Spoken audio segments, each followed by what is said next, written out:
Buenas tardes, me presento, mi nombre es Eduardo Gatica, soy presidente del Centro de Estudiantes de Pedagogía en Ciencias de la UFRO. Primero que todo, les comento, como ¿cierto? Ya escucharon, que esta actividad va a ser grabada y va a estar disponible en las redes sociales de la Escuela de Pedagogía de la UFRO.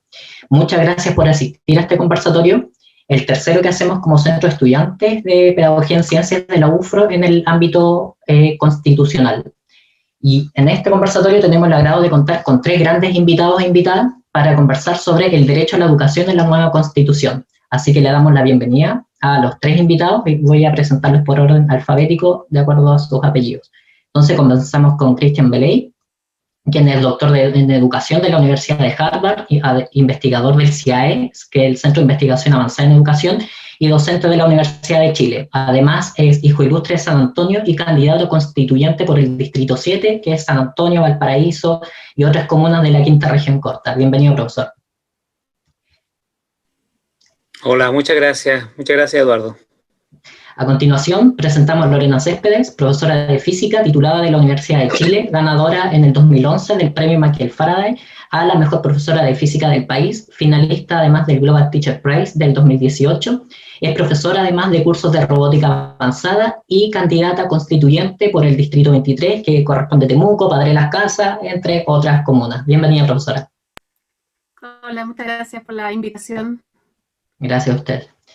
Y por último, le damos la bienvenida al profesor Guillermo Williamson, quien es profesor de la Escuela de Pedagogía, doctor en Educación de la Universidad Estadual de Campinas, Brasil, ex seremi de Educación de la región de la Araucanía y ex coordinador nacional también del Programa de Educación Intercultural Bilingüe del Ministerio de Educación, y es investigador asociado de la UFRO en temas de políticas públicas y educación intercultural. Bienvenido, profesor. Eduardo, saludos a Cristian y a Lorena, un gusto. Ahora, entonces, luego de esta bienvenida, comenzamos con el conversatorio, el que tendrá el siguiente formato. Vamos a comenzar con una presentación de 7 minutos cada uno, respondiendo además una pregunta general, y luego realizaremos un par de preguntas que nos dejaron los asistentes al momento de la inscripción al conversatorio. Y ahí, en esta sección, la idea es que sean respuestas cortas, de aproximadamente unos 2 minutos cada uno, y ahí en donde ustedes pueden complementar la respuesta de otro y ahí para que se genere un poco de conversación entre ustedes. Y finalmente vamos a dejar un espacio para alguna pregunta que pueda tener algún asistente. Así que, dicho todo esto, comenzamos nuevamente por orden alfabético y partimos por don Christian Beley. Y en su presentación, ahora que va a tener estos 7 minutos, quería preguntarle, su pregunta va relacionada con el rol del Estado. En la actual Constitución tenemos, ¿cierto?, un Estado subsidiario que no está escrito, ¿cierto?, en la Constitución, pero que es como un fantasma que va acompañando toda la Constitución. Y en las conversaciones o debates sobre la nueva Constitución se habla de un Estado solidario, de un Estado social garante de derechos, de un Estado de bienestar. Entonces, esta denominación de Estado, ¿y en qué influye y en qué ha influido también directamente en la educación?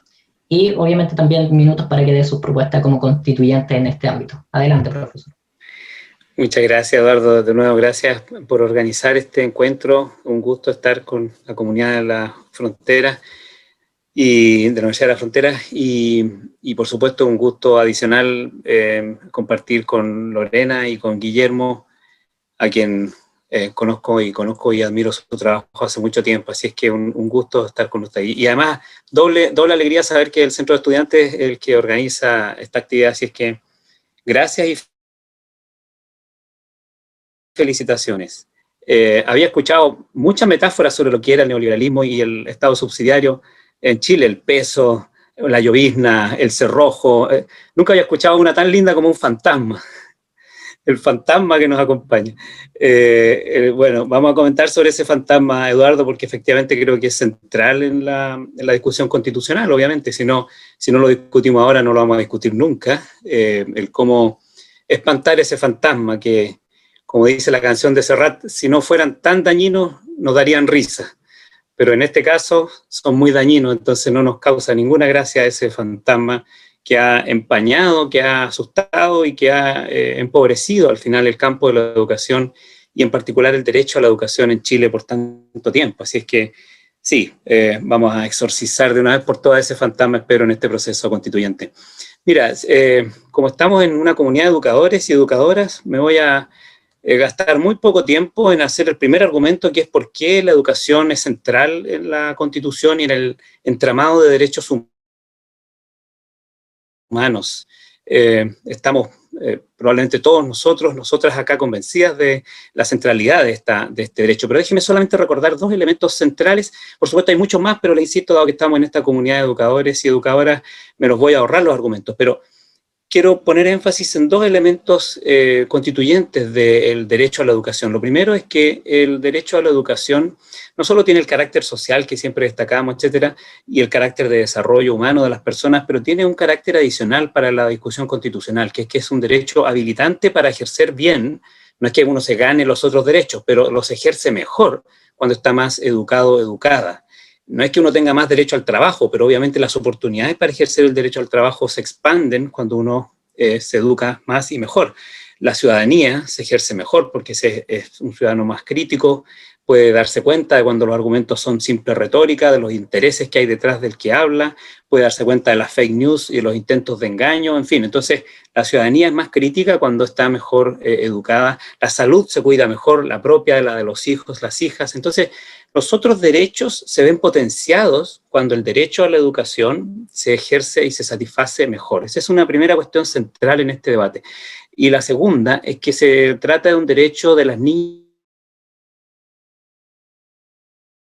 también importante, pero lo central, lo prioritario, es que es un derecho de ellas y de ellos, no de sus padres, no de las escuelas, no de las instituciones, es un derecho de los niños y las niñas. Entonces, tiene esa centralidad adicional el derecho a la educación.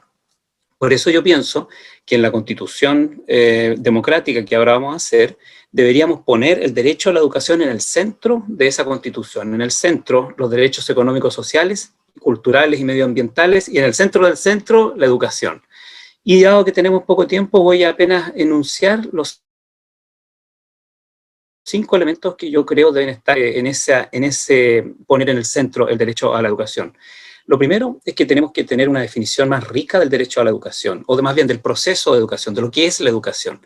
La Constitución actual tiene una definición decimonónica, muy escueta y mezquina, sobre el desarrollo pleno de la persona humana, que por supuesto es correcta, pero es muy arcaica. Tenemos hoy en día muchos más elementos, entendemos mucho mejor lo que queremos con la educación y lo que necesitamos desarrollar para el siglo XXI, para que vivan las niñas, futuros jóvenes y después adultas, madres, trabajadores y ciudadanas y ciudadanos. Entonces podemos definir mejor el contenido sustantivo de la educación, y lo podemos definir en términos del multiculturalismo, de los derechos humanos, de la perspectiva de género, en fin, del valor de lo social. Podemos definirlo en términos del desarrollo integral de la persona y no mezquino solo para el desempeño en pruebas estandarizadas. En fin, podemos enriquecer la definición de la educación. El segundo elemento es que podemos ser también más generosos y generosas en la Constitución en términos de la extensión y el ancho de ese derecho. Yo diría que Guillermo Williamson nos puede dar cátedra sobre esto. Hace mucho tiempo los educadores, el campo de la educación está hablando de la educación a lo largo de la vida, pero nunca hemos sabido cómo plasmarlo eso en nuestras leyes, normas, nuestras políticas, y ahora podemos hacerlo desde la Constitución. Desde la primera infancia hasta la universidad o la educación postsecundaria debería ser un derecho universal, garantizado y por supuesto gratuito. Y después como un derecho de oportunidad también a lo largo de la vida, para las personas adultas y los adultos mayores. No puede ser que solo los ricos, solo los hijos de los ricos tengan varias oportunidades en la vida. Ellos pueden equivocarse, pueden ensayar, pueden arrepentirse y siempre pueden ensayar otra vez otro camino. Bueno, no, toda la población tiene que tener oportunidades de desarrollo a lo largo de la vida. Y lo mismo a lo ancho. Con esto quiero decir que no solo la educación formal, institucionalizada, que nos lleva a los certificados, los diplomas, podemos ser mucho más ricos también en la diversidad institucional de ese derecho a la educación. Reconocer la educación no formal, reconocer la educación popular, reconocer las formas comunitarias de prácticas culturales, que son también parte de la formación, y por lo tanto, eso no solo le daría más estatus y dignidad a esas otras formas de educación, pero creo que también circunscribiría mejor lo que esperamos de las escuelas, los liceos y las instituciones de educación formal. Entonces, creo que ganan ambas. En tercer lugar, y esto va muy directo con lo que tú me preguntabas, Eduardo, pienso que el garante institucional del derecho a la educación tiene que ser la educación pública. Por lo tanto, el Estado tiene que establecer que la educación pública tiene para la sociedad un valor superior y por lo tanto el Estado darle un trato preferente. Esto quiere decir más recursos, más prioridades. Esto quiere decir que cuando los estudiantes quieren gratuidad, el Estado no tenga ningún complejo en decir todas mis universidades y mis institutos son gratis y que no haya una oposición conservadora que diga no, esto es inconstitucional, como ocurrió en Chile, y así podría dar mucho más ejemplos. Entonces, la educación pública es la manera institucional que garantizamos el derecho a la educación. Esto no quiere decir, y este es mi cuarto elemento, que la educación privada no tenga un lugar. En Chile siempre se ha reconocido, desde finales del siglo XIX se estableció ya este acuerdo, y en el resto del mundo también existe bastante establecido que la educación privada tiene un lugar importante, que puede ser reconocida, que puede ser ofrecida sujetándose a las reglas del Estado, pero no tiene que competir con la educación pública, no tiene que ser entendida en una lógica de mercado. Tenemos que sacar la educación privada también de la lógica del mercado. Y esto quiere decir darle un contenido educativo, pedagógico, curricular, cultural, y no de negocio, no de competencia y destrucción de la educación pública. Entonces, una libertad de enseñanza mejor entendida como se entiende en el mundo, que incluye, por cierto... Profesor. ¿Perdón? Le queda poquitito, profesor. Sí, yo sé, Ya. 30 segundos. Que incluye, por cierto, la libertad de cátedra. Y finalmente, el último elemento, el quinto, el protagonismo de los actores de la educación. Si la educación pública es la manera institucional de garantizar el derecho a la educación, la vida de ese derecho, la garantía práctica de ese derecho es la fortaleza de la profesión docente. Entonces creo que tenemos que poner en la Constitución también que la profesión docente tiene un estatus social superior, un valor que tenemos que cuidar y por tanto hacer al Estado responsable de su promoción. Por supuesto, es un profesionalismo colectivo a la altura del siglo XXI, pero requiere un protagonismo y los actores educacionales tienen que tener una participación garantizada también en el campo de la educación. Entonces, para respetar el tiempo, Eduardo, esos son mis 5 elementos centrales de la propuesta para la nueva Constitución en educación, y así vamos a espantar y exorcizar ese fantasma que nos sigue causando mucho daño y ninguna risa. Así es, profe, así es. Muchas gracias por su respuesta. Ahora vamos con la profesora Lorena Céspedes, en donde a ella la pregunta va más enfocada al tema práctico, a la práctica en sí. ¿Qué situaciones usted ha visto en la práctica, en la sala de clases, en la escuela, en donde usted ha visto que la Constitución ha influido? ¿Cómo ha influido la Constitución en la práctica en los colegios, o en la sala de clase, o al momento de planificar una clase? ¿Cómo cree usted que estas cosas puedan mejorarse con una nueva Constitución? Y obviamente también hay tiempo para que añada su propuesta como constituyente. Profesora. Bueno, en realidad Cristian dijo casi todo lo que uno podría decir en el contexto de la Constitución y la educación. Yo considero que también es uno de los derechos, como que dan ganas de decirle que es como el primer derecho, el más importante, sin desmerecer los otros, porque justamente, como él decía, atraviesa todo, atraviesa todas las otras demandas que uno pueda hacerle a la Constitución, están vinculadas de uno u otro modo con la educación. Entonces, sin volver a repetir lo que él mismo decía, y también desde lo que tú me preguntas, que es la práctica, lo concreto, bueno, la Constitución todos sabemos que son lineamientos generales, y que esos lineamientos generales no nos van a decir cuánto va a durar mi hora de clase, ¿ya? Entonces es un poco más difícil el contexto asociado a la sala de clase. Pero, a pesar de ello, creo que la educación dentro de la Constitución, como está hoy en día, está como un derecho que se provee de educación, pero no está garantizada su calidad, ni su impacto, ni la necesidad de enfocarnos profundamente en qué significa la educación y también levantar lo que es la educación pública, como decía Cristian. O sea, la educación pública debiese de ser el pilar del país, porque además lo que uno está formando, no solamente, de hecho ahora con la pandemia se ha discutido mucho la pérdida de los contenidos, no sé, de la educación. Y yo siempre he dicho, en realidad, puede ser que perdamos un cierto conjunto de conocimientos en matemática o en ciencia o donde sea, pero esa pérdida es no debiese de ser lo único que uno piense cuando habla de educación, porque cuando hablamos de educación estamos formando en una serie de habilidades y estamos formando además, incluso desde el currículum, al tipo de sociedad que queremos construir como país. Entonces, es importante recordar que en la construcción del currículum uno está definiendo los lineamientos de qué tipo de persona, de qué tipo de niño, de joven, de pensamiento, de habilidad, de pensamiento creativo y todo eso está formando y que es la base de nuestro país. O sea, todos nosotros construimos el país. Por lo tanto, en ese sentido, el darle la importancia que requiere a la educación, el poder trabajar desde hacia dónde queremos llevar a nuestro país. Recién hace un rato me hicieron una pregunta en un programa de si opinaba sobre el voto voluntario o el voto obligatorio. Entonces yo decía, bueno, hay un trasfondo mucho mayor que tiene que ver con el que estemos educados, el que tengamos el conocimiento para ser ciudadanos responsables, capaces de decidir, capaces de levantar la voz cuando no nos sentimos representados. Entonces, eso está obviamente asociado también nuevamente a la educación. Entonces, a pesar de que yo soy profesora de física, estudié licenciatura en física primero en la Universidad de Chile y luego hice el plan especial de pedagogía en la misma Universidad de Chile. Entonces, tengo mi formación científica, pero también tengo la formación como profesora y en el fondo el poder enfrentar el qué es lo que hacemos, el cómo lo hacemos, es súper importante en nuestra labor. Y además, en el fondo, yo no solo enseño física, yo formo personas. Y esa además es mi tremenda responsabilidad. O sea, yo siempre he dicho de que yo no puedo hacerme la lesa como educadora de que estoy formando a una persona y que a esa persona yo le puedo cambiar la vida.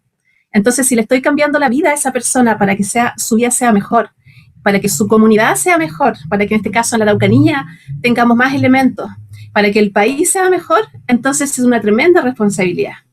Y eso obviamente que está asociado a que podamos también levantar lo que es la profesión docente, que también lo mencionó Cristian, ¿ya? Y que por lo tanto nuestro norte sean los niños y los jóvenes. Ahora, otro aspecto donde yo creo que a nivel constitucional podemos influir en lo que es la educación, o sea, en lo que es la educación y la constitución, es el ámbito de la gestión. A nivel gestión país, creo que tenemos serios problemas todavía de gestión. Quizás gracias a la pandemia hemos avanzado en algunas cosas, pero la gestión educativa, si yo de una manera bastante irresponsable, quizás el profesor Guillermo o Cristian tendrán más datos, pero creo que nuestra forma de hacer gestión educativa está atrasada 10, 20 años en relación a la gestión del resto de los ámbitos. Entonces eso obviamente que influye directamente en el trabajo con niños y jóvenes. Entonces también cuando yo por lo menos menciono en mis propuestas constitucionales de trabajar por una gestión del Estado mucho más eficiente, mucho más moderna, que apunte en el caso de la distribución de recursos, obviamente va a tener que tener incidencias en la distribución de recursos, en el sistema económico que construimos, va a tener consecuencias también en la descentralización, en poder reconocer las necesidades y los elementos que se requieren en las distintas partes de lo diverso de nuestro país. De hecho, ahora con los debates constitucionales hemos visto que hay una diversidad de personas, pero es muy grato darse cuenta de que somos muchos los que realmente soñamos con un país mejor. Derecho, un Estado social, donde realmente tengamos derechos garantizados, pero con igualdad. O sea, yo hace unas semanas atrás tenía los resultados PTU de alumnos, y es tan fuerte encontrarse con resultados, alumnos que tienen el mismo nivel de NEM ranking, pero que sus resultados PTU son muy distintos, porque su capital cultural, la educación a la cual accedieron, fue diferente, ¿ya? Ahora, y dentro de los segundos que me quedan, Poquito, alguna de las otras ideas es también, por ejemplo, la igualdad, de la equidad en lo que es el género, en eliminar la discriminación. Yo por lo menos desde las ciencias como duras he tenido un cierto grado de discriminación. Y bueno, y otros elementos del cuidado del medio ambiente, como profesora de ciencia también lo tengo súper claro. Y equilibrar el sistema político, bueno, y otras cosas más.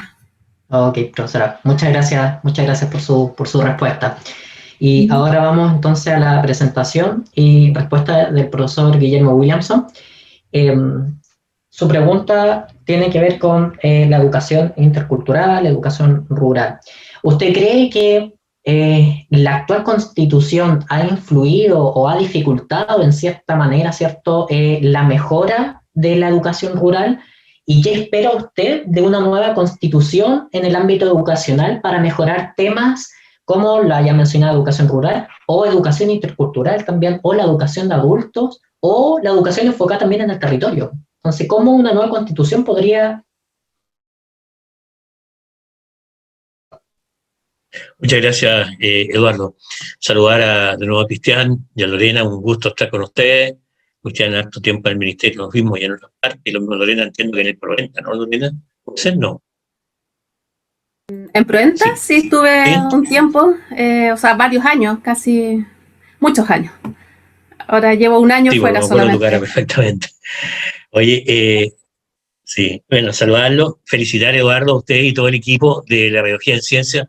Yo creo que pensar la universidad, el trabajo universitario de los estudiantes y movilizar a la reflexión política me parece fundamental. Yo creo que lo que estamos haciendo hoy día y ustedes están haciendo, y yo los felicito, es revalorizar la política, ¿no? La conquista, más que el tema del poder, cómo se construye poder, cómo se construye ideas, cómo se construye la sociedad. Así que mis mayores felicitaciones por no quedarse de brazos cruzados desde la vereda del frente mirando cómo se construye Chile, cómo lo construyen otros, o puro entiendo, mira, que lo hagan, ¿no? Así que felicitaciones por esta revalorización de la política. Me parece muy importante.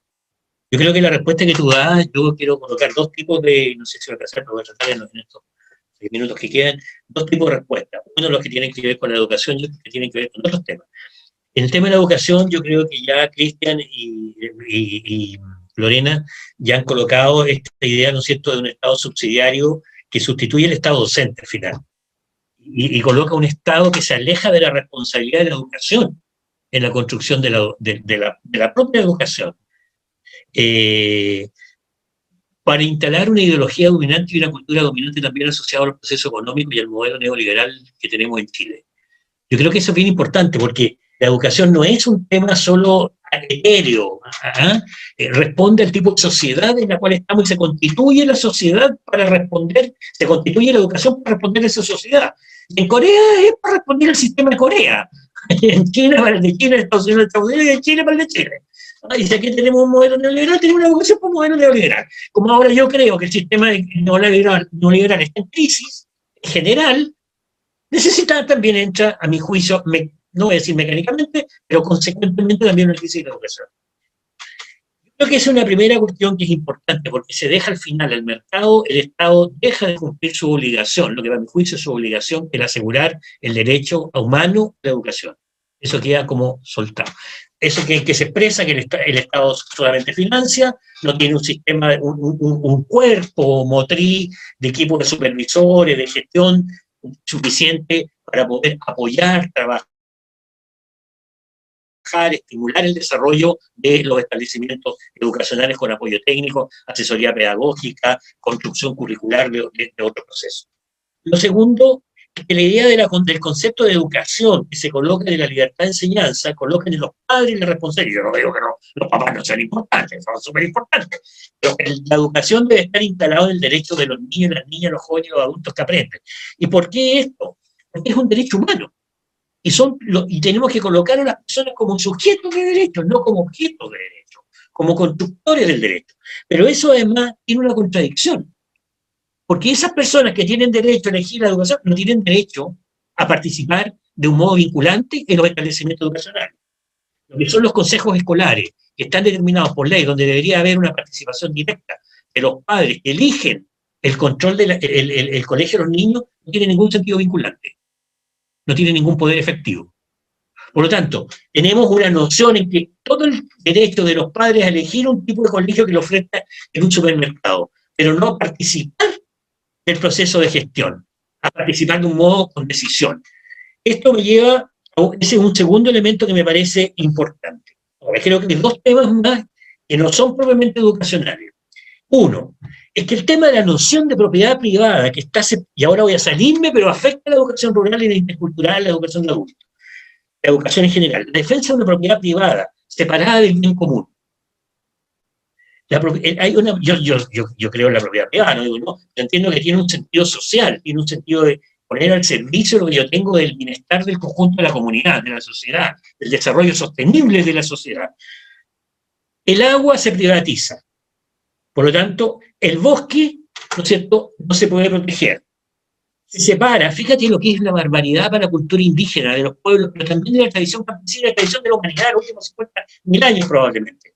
La separación del suelo, el subsuelo del cielo, del agua, la tierra del agua. O sea, el modelo que tenemos separa la tierra del agua. Todos los que estamos en los campos hemos vivido, sabemos que no hay tierra, no hay vida, si no se junta la tierra con el agua. Y también el suelo, el subsuelo y el cielo están articulados tremendamente. Y esto en esta sociedad, esta constitución lo separa desde el punto de vista de la propiedad de la gestión y del ser, porque no tiene un sentido social. Eso afecta tremendamente a las escuelas rurales, los sistemas rurales, ¿no? Porque es el territorio el que se ve afectado. Y nosotros, desde que tenemos escuelas que no tienen agua en algunos lugares y tienen que llegar a un camión en Chile, son pocas, pero algunas hay, pero fundamentalmente la noción que detrás de esta separación del mundo, del universo, que para todos los chicos, las chicas, y para quienes viven en zonas rurales, pueblos indígenas o no, es una unidad. Esto también impide el trabajo de las escuelas en los territorios. Y por lo tanto, que las nociones de una educación asociada a la biodiversidad y la interculturalidad no se pueden llevar a cabo, porque la biodiversidad está cortada por pedazos. Y las culturas también están cortadas por pedazos. Entonces, esa es una cuestión que a mí me parece muy, muy grave. Y quiero aquí decir un tema que me juicio también es importante que lo rescatemos. En Chile, hasta el año 2005, o sea, hace 15 años, apenas 15 años, existían dos tipos de niños, dos tipos de hijos, los legítimos y los ilegítimos. Y en el gobierno de Lagos, ¿en qué se corta? Y se corta con un gran debate porque un sector en Chile decía que no, podían ser todos los niños y las niñas iguales por el tema de la herencia, que estaba colocada en la Constitución por el tema de la propiedad. O sea, esa barbaridad hemos vivido hasta hace apenas 15 años. Y eso afecta a todos los miles de niños y niñas que también viven en zonas rurales. Lo otro, el tema gremial, la organización sindical, el control y las limitaciones que existen frente a los sectores de los trabajadores de las organizaciones de los trabajadores y las trabajadoras. No pueden, los funcionarios públicos no tienen posibilidad de organizar sindicatos. No existe negociación colectiva, por lo tanto los colegios particulares subvencionados y colegios privados, sus organizaciones de colegios no pueden organizarse en un gran sindicato para poder defender sus intereses y sus condiciones de trabajo. Las condiciones de trabajo no se construyen en el aire, se construyen por la movilización y la organización. Por lo tanto, aquí nosotros también tenemos que trabajar en educación, en ese capítulo de la organización sindical de los trabajadores y las trabajadoras de Chile, tanto los públicos como los privados. De tal manera que los profesores pueden tener una capacidad de negociación con el Estado, de negociación con los sostenedores, de otro tipo de negociación, ¿cierto?, con los propios sistemas locales de educación, porque están organizados. Es posible. 30 segundos, profesor. Esa es la primera parte de lo que me quedo entonces por ahora. Ya. Ok, profesor. Muchas gracias a los tres por sus respuestas. Ahí ya nos queda mucho más claro el tema, ¿cierto?, del que nos convoca, que el derecho a la educación en la nueva Constitución. Pero ahora vamos a la siguiente sección, que tiene que ver con las preguntas que nos dejaron todos los asistentes al conversatorio, y agradecer que nos dejaron más de 30 preguntas. Obviamente no las vamos a poder responder todas, pero ahí tratamos de unirlas. Y la primera tiene, y aquí cualquiera de los tres puede responder. La primera pregunta tiene que ver con, en la Constitución actual aparece textual el derecho a la educación, en el capítulo 3, ¿cierto? Desde los... Entonces, luego de todo lo que se ha expuesto, ¿qué tiene la actual Constitución que impide mejorar la educación si es que aparece textual el derecho a la educación. Entonces, ¿y cómo debiese quedar plasmado en una nueva constitución este derecho para que se garantice? ¿Y qué puntos fundamentales debiesen ser incluidos para garantizar ese derecho? Si es que ya está ahora, ¿por qué la siguiente, si ponemos el derecho a la educación, por qué va a cambiar? A eso va la pregunta. No sé, ¿quién quiere responder primero?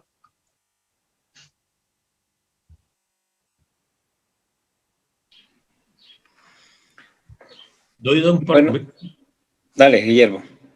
Yo diría un par de cosas que ya de alguna manera lo señaló Cristian y con lo cual coincido. Uno, la idea de aprendizaje integral a lo largo de toda la vida. Yo creo que es una cuestión fundamental que hay que colocar.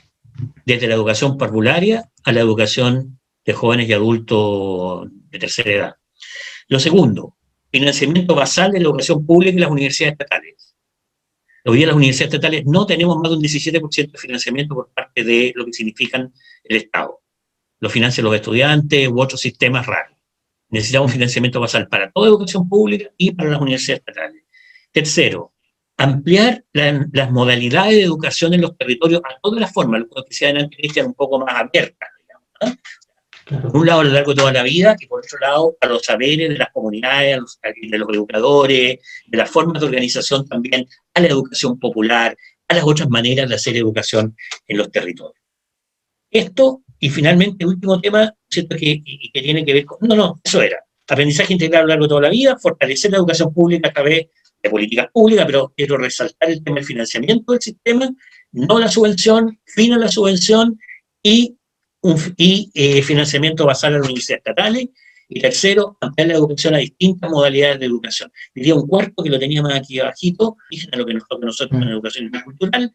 Y también quiero decir la articulación con el conocimiento científico-tecnológico, también con todo el tema tecnológico que nos ha colocado hoy día, tanto a nivel de digitales, a nivel digital de la tecnología, como aquel conocimiento que viene desde el pueblo, de los campesinos, los productores, los trabajadores, los pueblos indígenas. De otra manera también el conocimiento. Eso diría. Ok, profesor, muchas gracias.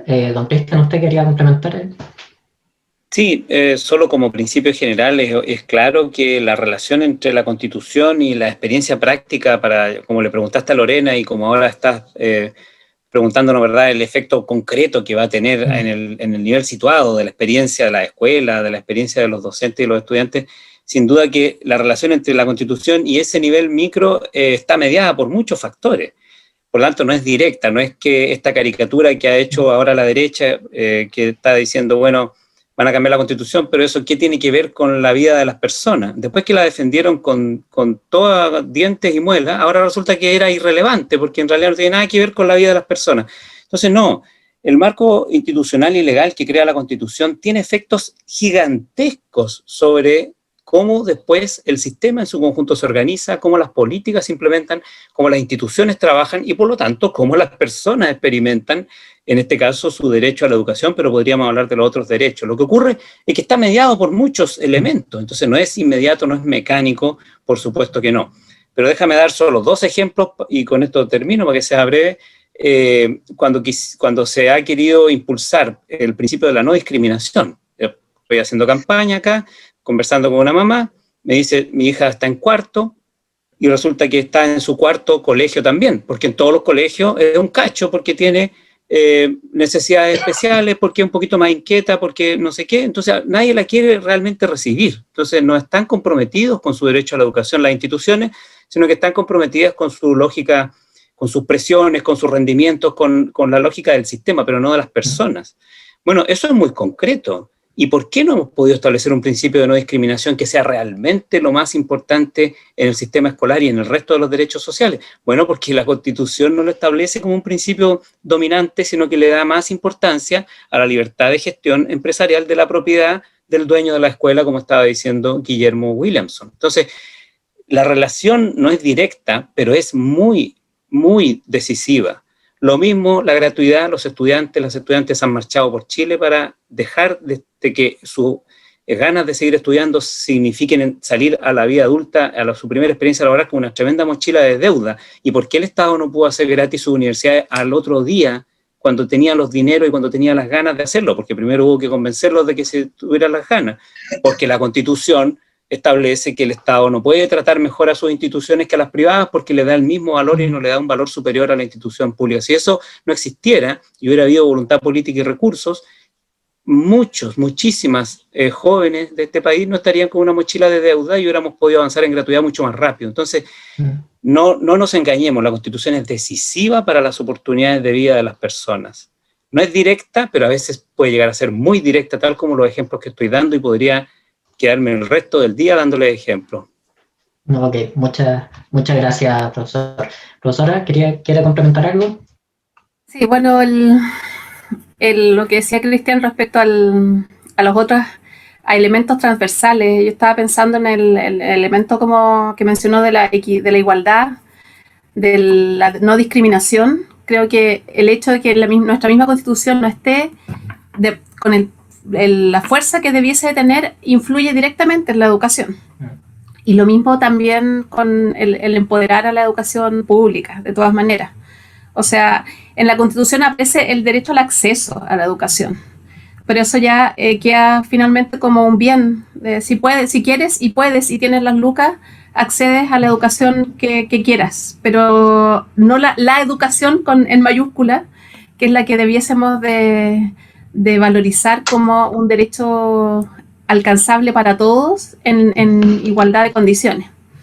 Y también cuando hablábamos claro, lo que decía Guillermo de los recursos, eso también atraviesa otros elementos de la Constitución, porque tiene que ver con la definición de estrategias de sistemas económicos, de cómo se va a organizar el poder, cómo vamos a por ejemplo, hacer más participativo las tomas de decisiones, ¿ya? De hecho, quiero mencionar algo que no es tan directo a tu pregunta, pero que tiene que ver de nuevo con el tema de la gestión educativa, hablando de ejemplos. A mí me sorprende que, por ejemplo, el cambio curricular de tercero y cuarto medio empoderó un poco más al estudiante dentro de su propuesta de electivos. En el caso de los liceos científicos humanistas, los empoderó para poder elegir, explorar, profundizar. Pero, por ejemplo, eso que uno lo puede mirar como con muy buena cara, pucha, los estudiantes van a tener esa capacidad de enfrentarse a eso, no es algo que se haya podido realmente implementar. O sea, ahí en el Ministerio de Educación, en alguna oficina por ahí arriba, deben haber creado este cambio curricular que tiene muy buena cara, pero después en la práctica uno puede hacer un testeo con los liceos de la región, probablemente aquí hay varios que o estén haciendo práctica o son profesores, en que los estudiantes no tienen esa posibilidad de elección. ¿Ya? ¿Por qué? Porque, por ejemplo, los colegios no tienen la capacidad de hacer el cruce entre profesores, salas e intereses de los estudiantes y generar un horario, que es algo súper práctico, pero que a mí me sorprende que los cabezones de allá del ministerio, de donde sea, la municipalidad, donde sea, si estuviese el foco en el estudiante, entonces uno lo primero que haría sería, bueno, lo más importante es su electividad, por ejemplo, su capacidad de opinar, de decidir. Nosotros queremos que existan estos diferenciados y no estos otros, estos electivos. Y resulta que no existe un software en las escuelas para hacer una pega tan sencilla como cruzar salas, profesores e intereses. ¿Ya? Entonces, exacto, como dice y comenta Diego, son ideas que desde la idea está súper bien, pero después en la práctica no se concreta y nos quedamos con los mismos rieles o electivos definidos, donde el alumno no tiene la capacidad de elegir y donde al final se privilegia la estructura de que funcione el colegio antes el aprendizaje real de los estudiantes. Entonces, son muchos los elementos que cruzan, que afectan los efectos sobre la educación y por lo tanto la Constitución, que es la base de todo, tiene que modificarse. Claro, tiene que ahí poner su acento. La siguiente pregunta va relacionada también, Cristian Beley creo que mencionó algo al final de su presentación. Tiene que ver con el rol docente. ¿Hacia dónde debiera avanzar en la nueva Constitución con respecto al rol docente? Y si es que se puede resguardar a nivel constitucional la profesión docente, así como dignidad docente, y si es que se puede, ¿cómo hacerlo? No sé si es que quieren complementar. Bueno, yo comenté eso porque creo que es un tema a debatir. No hay muchas constituciones que lo hagan, hay que reconocer, la mayor parte no lo hacen, pero creo que sería importante hacerlo y yo estoy proponiendo, de hecho, que lo incorporemos en la Constitución, establecer el estatus especial que la profesión docente tiene por este hecho que estoy mencionando, que es que en la práctica son quienes hacen carne el derecho a la educación de las niñas y los niños, pero además porque así compromete al Estado y a las autoridades públicas y a todos los gestores, que Lorena está describiendo muy bien, a todos los gestores del campo, que tienen que colaborar con el Estado en la provisión de este derecho a promover y cuidar y potenciar la profesión docente. En la lógica de mercado de la que venimos saliendo, la variable de ajuste, para usar el lenguaje economicista que le gusta, la variable de ajuste es la profesión docente, por lo tanto la precarización del trabajo docente es una cuestión intrínseca a la lógica de mercado. Las escuelas, el gestor que gestiona la educación como una empresa, lo primero que va a tratar de hacer es precarizar el trabajo docente porque es su costo mayor, porque en realidad la educación son las personas. Entonces, no es que yo diga que en todo el mundo debiera siempre estar en esas constituciones establecido el punto, pero dado que venimos tratando de matar ese fantasma, sería bueno ponerlo, y creo que es tan relevante como que hace unos pocos días un ministro de Economía, el señor Palacios, se dio el gusto de insultar a las profesoras y profesores de Chile, diciéndoles que no querían abrir las escuelas porque son unos flojos que les gusta estar en pantuflas y pijama en la casa. Bueno, a ese nivel llega en Chile el maltrato a la profesión docente. Entonces, creo que nos valdría bien, así como para recordar los principios que hacen carne el derecho a la educación, el darle ese estatus y dignidad, porque además tiene este efecto práctico, no solo de que un ministro no pueda insultar de esa manera, sino que comprometa al Estado y a los empleadores que haya privados, con o sin recursos públicos, a cuidar la profesión docente y no precarizarla como en la lógica de mercado ocurre. Claro, muchas gracias. No sé si quiere complementar la profesora Lorena. Sí, que bueno, yo también comparto que es esa acusación gravísima. A mí me sorprende que no haya habido más cobertura de ese tema porque es terrible la precarización y claro, es cierto que en las constituciones en general no aparece esto, pero es un elemento súper importante para el desarrollo del país y para sacar ese estigma que está. O sea, somos muchos los profesores que queremos levantar la educación. Yo puedo dar por mi ejemplo, yo cuando di la PA en mi tiempo, quería estudiar física y mi padre me dice, pero ¿por qué no estudias ingeniería mejor si te alcanza el puntaje? ¿Ah? Entonces, yo no quiero ser científico. Entonces, pasé del escalón del ingeniero al escalón del físico, que estaba más abajo. Y después, cuando ya terminé mi licenciatura y dije, ¿sabes qué? En realidad me apasiona la educación y convertir la física en algo distinto a lo que es, pasé del escalafón físico al escalafón profesor, bajando en esta escalera, ¿ya? Y después, y pasar, claro, de un colegio privado a un colegio municipal que estoy actualmente, quizás incluso es bajar más el escalafón.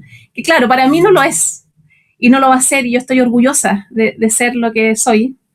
Y también yo creo que en mi contexto, todos los que me conocen saben que es lo que me apasiona, y que además podemos hacer tantos cambios, ¿ya? Tantos cambios a nivel general. Y yo valoro mucho, por ejemplo, lo que hace Elige Educar con el tema de relevar la profesión docente, porque nosotros hacemos el 90% de lo que se hace en una escuela, ¿ya? Entonces, es tan importante ese tema, esa temática, y además ocurre hoy en día que es tan poco, que también decía Guillermo, con la capacidad del profesor de luchar por ciertas cosas, ¿ya? O sea, hay tal costumbre de direcciones verticales donde el profesor solamente hace su tarea adentro de la sala de clase y no se enfrenta a la realidad de construir comunidad educativa. Es muy fuerte lo que vivimos a nivel de todas las escuelas. Son muy pocas, yo creo, las que salen de ese paradigma. Entonces, tenemos que hacer cambios paradigmáticos. Ok, gracias, profesora. Profesor Guillermo, vi que quería complementar algo. Sí, yo quería en primer lugar hoy día, igual como condición histórica, reivindicar la ley de desarrollo profesional docente. Yo creo que nosotros ha sido una lucha de los profesores y una conquista que tiene cosas buenas, cosas más o menos, otras no nos gustan mucho, en fin, pero pueden ajustar, en fin, pero hay un esfuerzo, y en los gobiernos anteriores hubo un esfuerzo de reivindicación de la profesión docente que a mí me parece importante. La preocupación hoy día está en qué ha sucedido este año con la baja de ingresos a las universidades a pedagogía, pero pues hay que explicarlo antes de meter conceptos, tratar de investigar qué es lo que pasó. Pero yo quiero reivindicar el desarrollo de esa ley porque creo que ha ayudado a los profesores. Lo segundo que creo que, y ahí le va a tocar a Lorena y a Cristian un poco el debate, ¿qué es lo público en la educación? Yo creo que ese es un debate que no está resuelto en Chile. ¿Es lo estatal? ¿Es lo estatal más las fundaciones o las organizaciones asociativas que no tienen lucro? ¿Y qué pasa con, por ejemplo, si nosotros creemos, no por ejemplo, si nosotros creemos en que los pueblos indígenas tienen que tener sus propias escuelas, su propio sistema educativo, su propio, no sé si gran sistema, pero su propia escuela, bajo formas, ¿no es cierto?, de plan y programas propios o modalidades de autogestión, que puedan tener profesores, educadores, movimientos sociales, como tiene el MST en Brasil. ¿Eso es público o es privado? Está en el campo privado. Pero es público. Yo creo que ese es un debate. Yo siento que eso va a ser un debate interesante en la Constitución. Yo también creo, y en eso Lorena colocó bastante, yo el año 2000 ya tuve un proyecto que se llamaba Gestión Participativa en Educación, porque creo efectivamente que hay que colocar el tema de la gestión participativa. A mí me parece que tenemos que avanzar. Si Chile quiere democracia no solo representativa, sino que una democracia más participativa, esto tiene que instalarse en las estructuras oficiales, en las instituciones, en las normas de los establecimientos, buscar más participación. Pienso que, en cortitos cierro. Uno, retomar el tema de las organizaciones sindicales. Yo creo en la organización de los trabajadores. Creo en las organizaciones orgánicas e institucionales de los trabajadores, en las federaciones, en los sindicatos, en las asociaciones gremiales. Pienso que ese es un elemento también muy importante que hay que retomar y que hay que asegurarle a los profesores, a todos los profesores de todos los estatales y los privados, los subvencionados, organización. Lo segundo es que también hay que pensar hoy día en otros profesores, otros educadores, como los educadores tradicionales de las comunidades indígenas, que no tienen por qué tener ninguna obligación de ser profesores. Que también hay que asegurarle a los educadores tradicionales que hoy día enseñan la asignatura de lengua y cultura indígena una carrera, un desempeño profesional, una condición de trabajo profesional. Finalmente, creo también que me resulta tremendamente relevante repensar la función de los gobiernos regionales en relación a los sistemas locales de educación. Yo creo que Chile va avanzando y queremos avanzar, y particularmente yo en el magíster que dirijo y el desarrollo urbano local y regional, empujamos los procesos de regionalización. A mí me parece tremendamente relevante en que el país tenga que regionalizarse, y Chile quiere regionalizarse, las regiones queremos más regionalización. Pero resulta que los sistemas locales de educación están asociados al Ministerio de Santiago. ¿Cómo los articulamos? Yo no sé cómo hacerlo en este momento, pero lo que yo pensaba es que íbamos a tener sistemas un poco más articulados, y ahí hago la autocrítica a mí que participaba en los gobiernos anteriores, en la autocrítica en el sentido de que pensaba que íbamos a poder tener asociados los sistemas locales de educación un poco más, con más fuerza, a los sistemas regionales. Yo creo que también la regionalización, que estamos pensando con las elecciones de gobernadores ahora, me parece también que hay que pensar la educación en términos más regionales en ese sentido y asociado a las institucionalidades de regionalización. Sí. Aprovechando que ya nos queda poquito tiempo, otra pregunta va relacionada también a lo que también mencionó el profesor Williamson. ¿Ustedes pondrían en la Constitución que se debe garantizar una educación de calidad? Y si es así, ¿qué se entiende por calidad? ¿Qué entienden ustedes por calidad en educación? Y también, añadiendo lo del profesor Williamson, público, ¿qué sería lo público? Hay unas preguntas que nos llegaron. No sé, ¿quién quiere empezar? No sé, don Cristian. Si quieres, Lorena, tú, como quieras. ¿Puedo partir yo también? Mira, bueno, mira, sobre el tema de lo público, yo uso en esto la definición internacionalmente aceptada por UNESCO de lo público, que es que sean las instituciones que tienen un control de las autoridades democráticamente elegidas. Son las autoridades, pueden ser nacionales o locales, obviamente, Y en el caso de las que son comunitarias, siempre que sean elegidas democráticamente, pueden ser también parte del sistema público. Ahora, eso no quiere decir que no haya educación privada con orientación al servicio público y genuinamente sin fines de lucro, o sea, con interés comunitario, con interés educacional, por supuesto.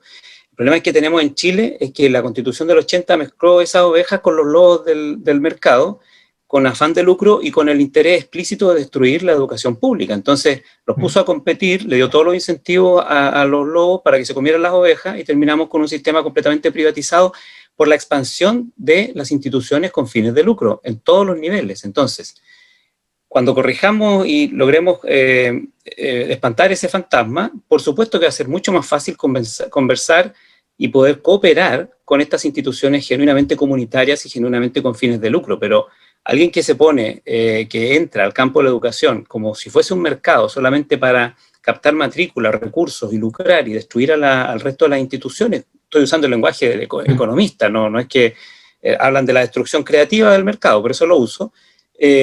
Bueno, eso no es educación ni siquiera privada con orientación al bien común. Lo que pasa es que en Chile tenemos esta distorsión brutal provocada por 40 años de un neoliberalismo extremo. En el mundo, cuando se habla de instituciones educacionales sin fines de lucro, nadie está pensando que en realidad se está colando un lobo con piel de oveja. Sobre la cuestión de la calidad, lo expuse en mi presentación, lo que ocurre es que el tiempo es breve.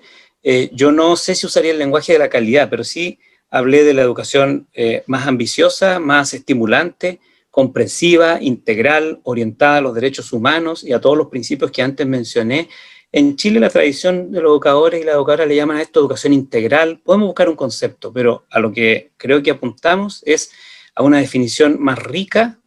Yo hablo de una educación en colores, ¿verdad? A lo ancho de la vida y no en el estrechamiento, en blanco y negro, en que hemos estado preparando, más bien entrenando a los niños y a las niñas para responder pruebas en test estandarizados. Lo que se opone a eso es una educación en colores, ambiciosa, donde las artes, el conocimiento de sí mismo, el conocimiento, la orientación al medio ambiente, al cuidado del medio ambiente, en fin, pero también las habilidades intelectuales cognitivas superiores. Si esto no es solo una cuestión de esas otras dimensiones sociales y emocionales, lo que pasa es que también esta visión estrecha limita la dimensión cognitiva a los procedimientos más básicos de aprendizaje, pero tenemos el pensamiento abstracto, el pensamiento complejo, necesitamos desarrollarlo también. Entonces, bueno, Lorena en eso nos puede enseñar muchísimo más, ¿verdad? La ciencia, lo importante de la ciencia, de la indagación científica en la lógica, para que todas las personas adquieran esa indagación y sean, por lo tanto, críticas de la información que se les ofrece y que puedan contrastar la evidencia, en fin.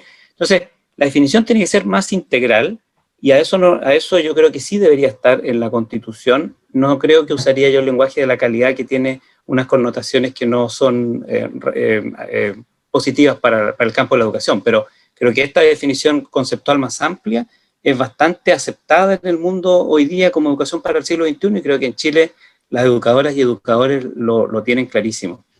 Ok, muchas gracias, profe. Dele nomás, profesora.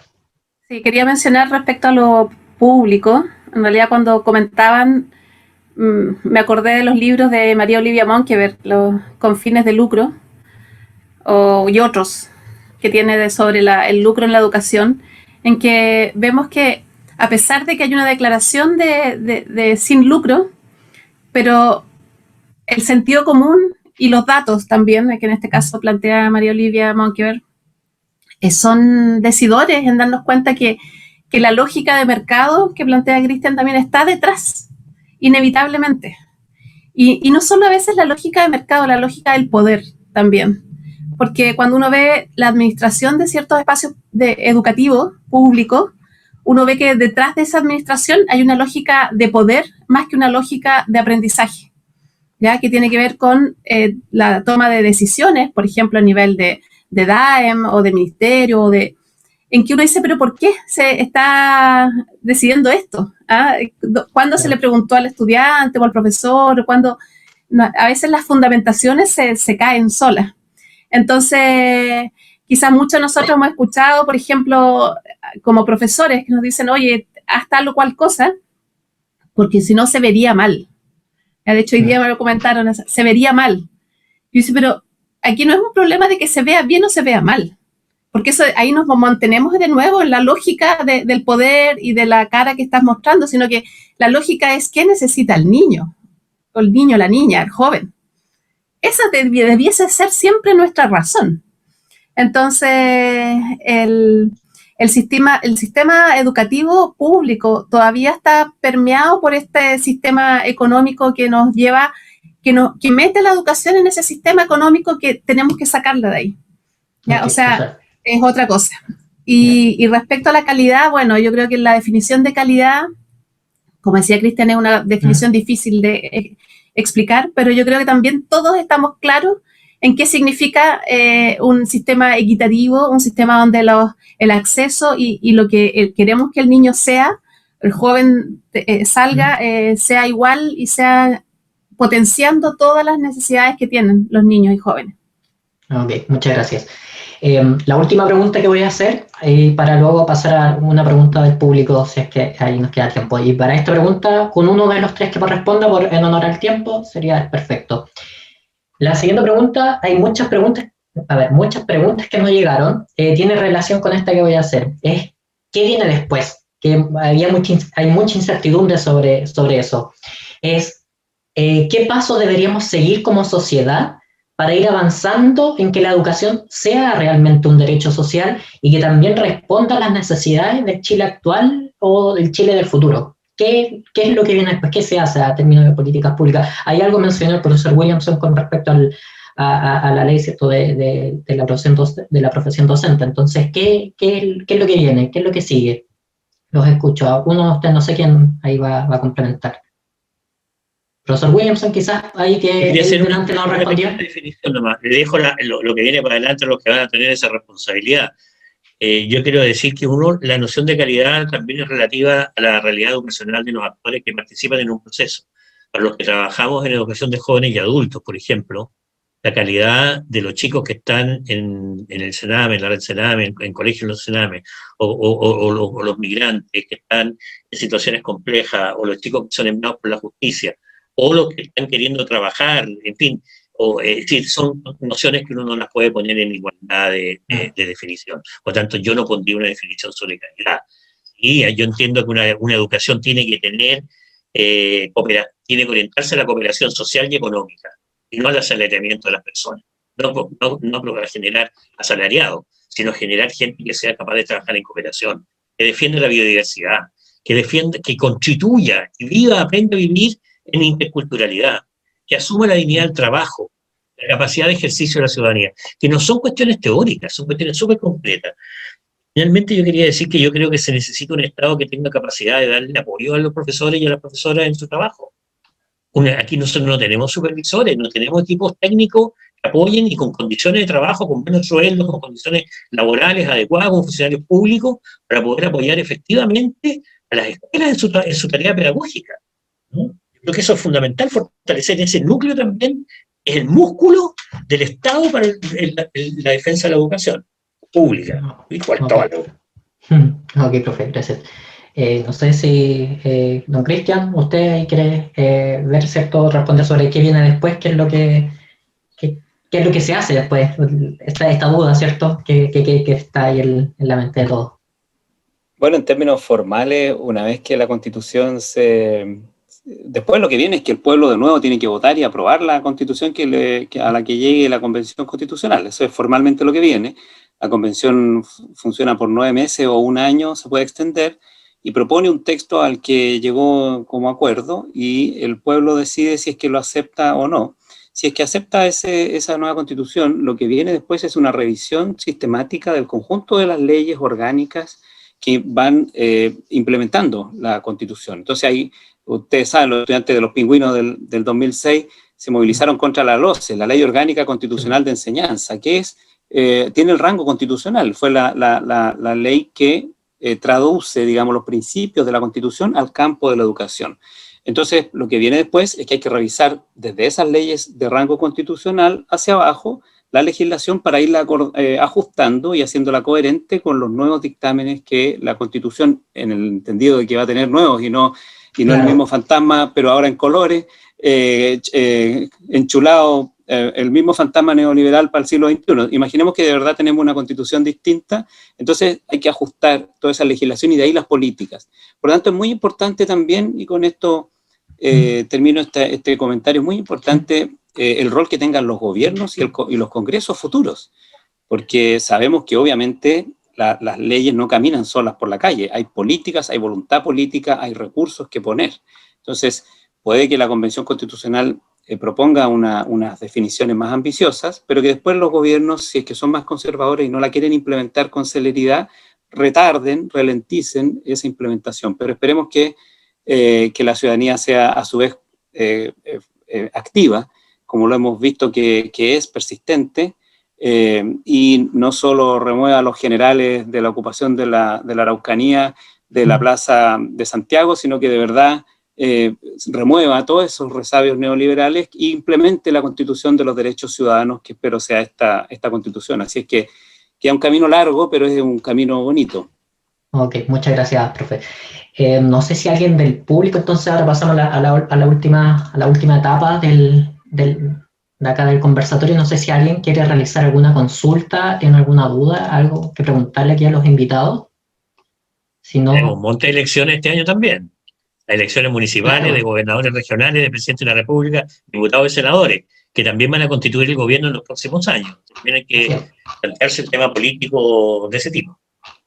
muy importante el 11 y 12 o 10 y 11, el sábado y domingo, ahí las elecciones. Me parece que no hay preguntas del público, no veo a nadie levantando la mano. Ahí Matías Pavés quiere preguntar algo. Matías, te doy la palabra. Y luego la profesora Andrea y ahí terminamos.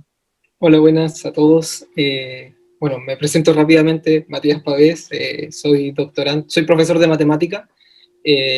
Conozco a Lorena también porque hice mi práctica en el Armando Dufay, al profesor Williamson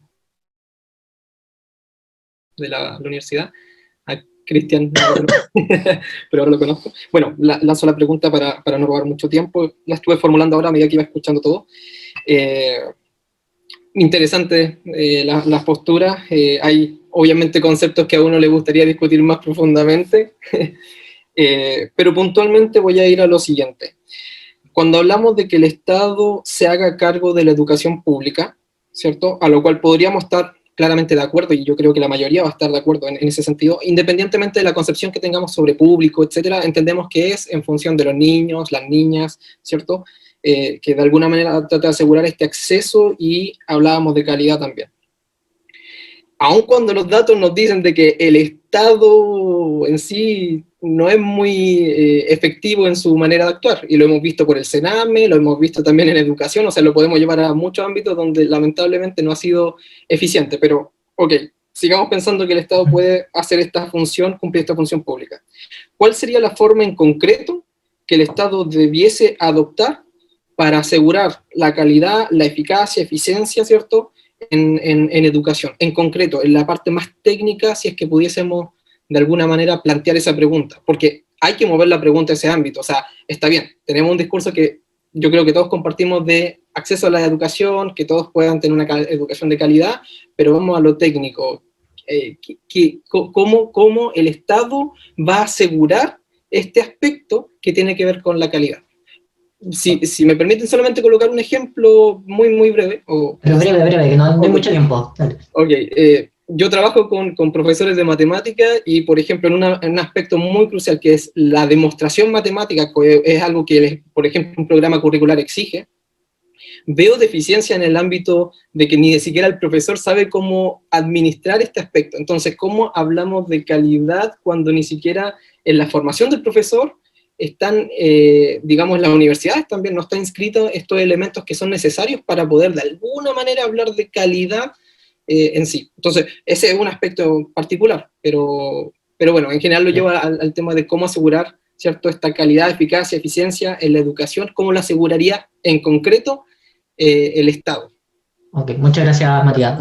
¿Algunos de los tres que quieran responder así rápidamente? Yo quiero hacer un comentario, pero quizás después darle el pase a mis colegas acá. Porque, de hecho, para mí es una de las preguntas más importantes que no me he respondido completamente. Si es por sueños medios utópicos, yo sueño con colegios y liceos, escuelas, donde, por ejemplo, los estudiantes estén mezclados. Yo creo que la segregación socioeconómica es fatal para nuestra sociedad, ¿ya? También creo que esta modalidad separada de privados, particulares sancionados y municipales también no es una solución que esté dando respuesta a lo que necesitamos. Ahora, el cómo, de hecho he leído algunas propuestas de Cristian como referencia, así que ahí creo que él tiene más investigaciones. Me parece que pasa mucho por discusiones, análisis, estudios, recurrir justamente a la academia respecto a las experiencias educativas de otros países, pero claramente hay que hacer cambios y ahí les doy el pase entonces a mis colegas. Por temas de tiempo, vamos a dejarlo con su respuesta nomás, profesora, porque ya nos pasamos ya de la hora. Profesora Andrea, usted ahí la siguiente persona ahí en hacer la pregunta. Y ahí Sí, quizás hola, Cristian buenas pueda tardes. complementar lo anterior. Sí, mira, yo aparte quería primero agradecer la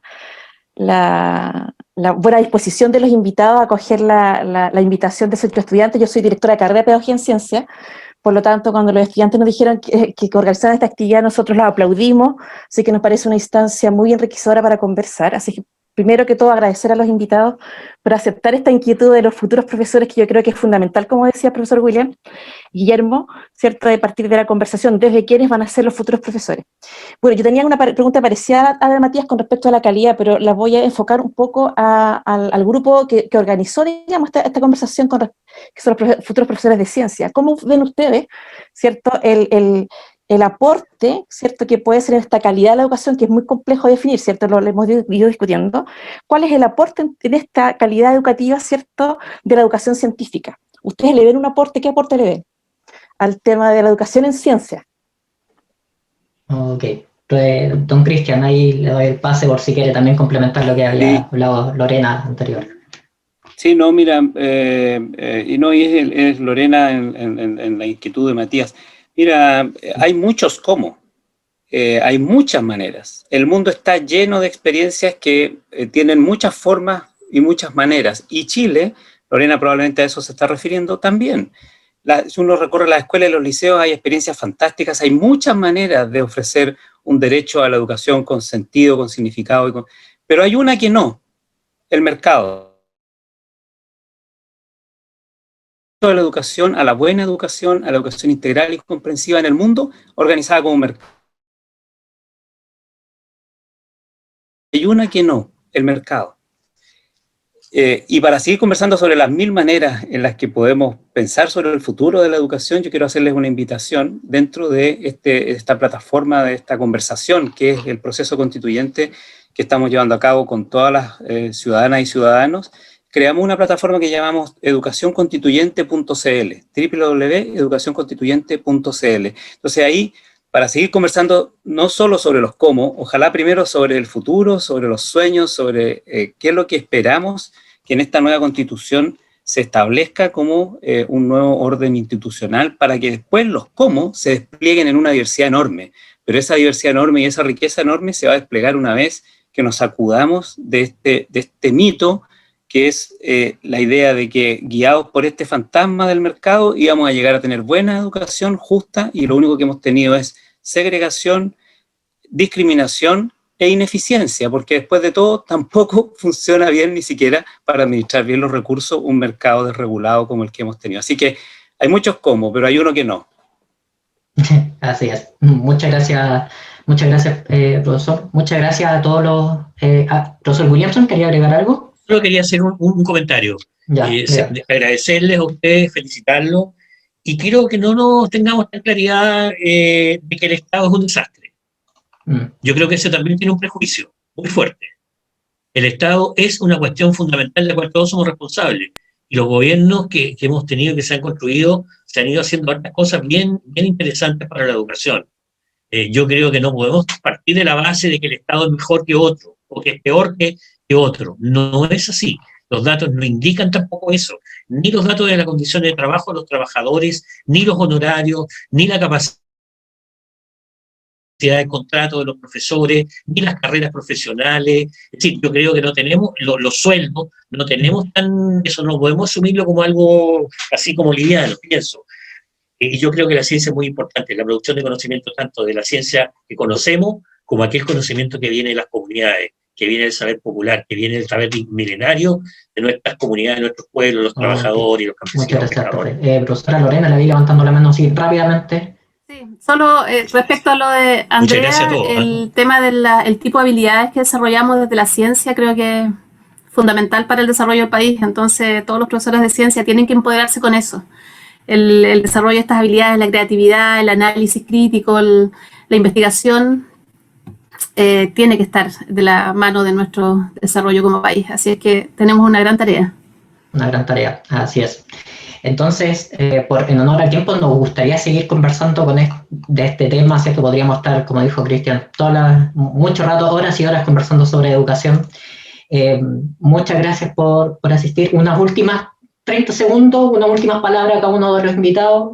Partimos nuevamente por don Cristian. Hay unas últimas palabras, unos 30 segundos de despedida. No, solo agradecer la instancia y el valor de la conversación. Retomemos la educación en el sentido que tiene, en el sentido de oportunidades para las personas, de desarrollo humano, y dejemos atrás toda esta lógica de los incentivos, los rankings, las pruebas, los tests, el mercado, el lucro, una nomenclatura y una jerigoncia que ojalá abandonemos de una vez por todas para poder conversar sobre educación, derechos, oportunidades, aprendizajes, que es lo que realmente, de lo que se trata la educación. Entonces creo que esta es la oportunidad para que los educadores recuperemos la educación en este sentido integral y no mezquino que tiene. Así que educacionconstituyente.cl, seguimos conversando. Ok, profe, muchas gracias. Y recuerden, entonces, por el Distrito 7, Cristian Beley, ahí en la lista Pro Dignidad. Profesora Lorena, una última palabra, también 30 segundos. Agradecer también fuertemente. La verdad es que yo podría pasar horas hablando de educación, así es que los invito a seguirme en las redes porque voy a seguir haciendo conversatorios sobre educación. Y bueno, un gusto conocer a los profesores, a Cristian Beley y a Guillermo Williamson. Creo que podemos trabajar y seguir construyendo cosas muy interesantes en el ámbito educativo. Y bueno, como la mayoría, me imagino, los que están acá son de nuestro distrito, entonces apoyarme también como lista, como independiente en este proceso. Ok, muchas gracias, profesora. Entonces, Distrito 23, ahí Lorena Céspedes en la lista Independientes por una Nueva Constitución. La última lista del voto, así que tienen que irse al final. Ok. Profesor Williamson, últimos 30 segundos de despedida. No, agradecerles a todos la participación, a ustedes, Eduardo, al equipo de Pedagogía en Ciencia. Esto es fantástico que tengamos, y sobre todo que te escuché que era el tercero. Me parece fantástico que la universidad y los estudiantes estén comprometidos con el desarrollo político. Felicitaciones a Andrea también, es lo que uno espera también de los coordinadores. Por mí, no espero que nos veamos en los patios en algún momento, pero de eso no les puedo pedir nada más. Pero sí decirles sí, la situación también de las elecciones. Yo creo que tenemos la constituyente y tenemos elecciones para concejal, para alcalde, para gobernadores, para consejeros, para presidente de la República, diputados, no recuerdo si aquí no tenemos senadores. A fin de año creo que sí. Sí, entonces, pero tenemos un año de elecciones, hay que votar porque ahí se juega también en la Constitución, el marco y en estas otras elecciones. Como dijo ahí Cristian Beley hace un ratito, que las otras también son importantes. Gracias a Cristian y Lorena por como Centro Estudiante de Pedagogía en Ciencias de la UFRO, le damos muchas gracias a nuestros asistentes, muchas gracias a los que participaron y realizaron y nos enviaron preguntas. Muchas gracias también a nuestro invitado, a nuestra invitada, que les vaya muy bien en sus campañas. Esperamos verlos como constituyentes, ¿cierto? Ahí discutiendo temas educacionales también y otros. Y no se olviden entonces que este conversatorio va a quedar disponible en las redes sociales de la Escuela de Pedagogía, así que muchas gracias también a la periodista también de la escuela, muchas gracias a la dirección también por la difusión. Así que hasta luego, muchas gracias a todos por participar, muchas gracias. Chao, chao. Chao, un gusto.